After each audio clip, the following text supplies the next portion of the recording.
My mum dying changed me for the better. My mum passed away on January the 10th, the day after my birthday. My mum died from breast cancer that spread to bones, lungs and brain. I honestly have never met a stronger person in my life. She never complained one word, and it's easy to say you'll do the same until you're in that situation. My mum dying changed me forever, and this is why. Number one, put yourself first. We're all going to die at some point, and we can't live our lives for other people. My mum always put other people first, in particular her own mum and her whole family in Japan. When her mum passed away, my grandma, she left her with nothing. She wasn't even mentioned in her will. I've seen this again and again, people living their lives how their parents would want them to. Your parents are human and sadly have their own issues. Sorry to break this to you, but they don't always have your best interest at heart. It's madness living your life. Your parents, then they'll die and you're left with a life you hate. You need to live a life that is true to yourself, whatever that may be. There's no right and wrong. So when you're on your deathbed, you can lie there knowing you've done everything you wanted to, not just to please somebody else.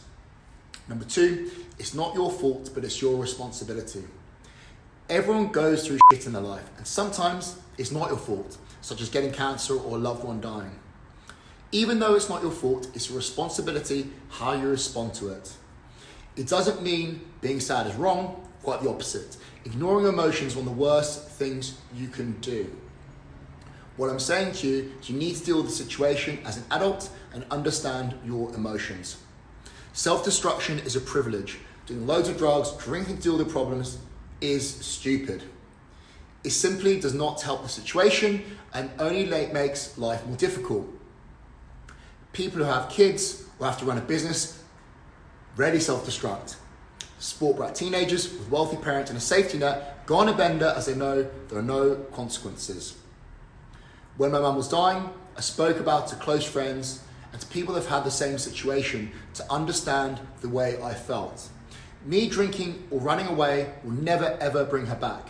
Looking after my health, physical and mental, will give me the clearest mind to deal with the situation.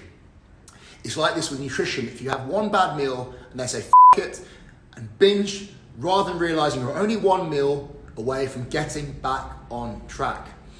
When you have responsibilities you need to deal with, you have to take responsibility for the situation. No matter what people tell you, it may not be your fault, but it's always your responsibility how you respond to it in the end.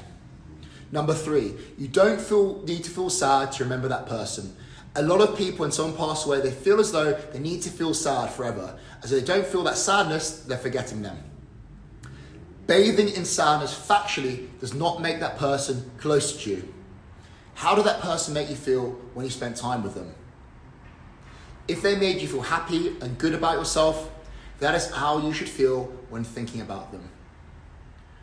Your loved one wants you to live your life and value lessons you have learned from them.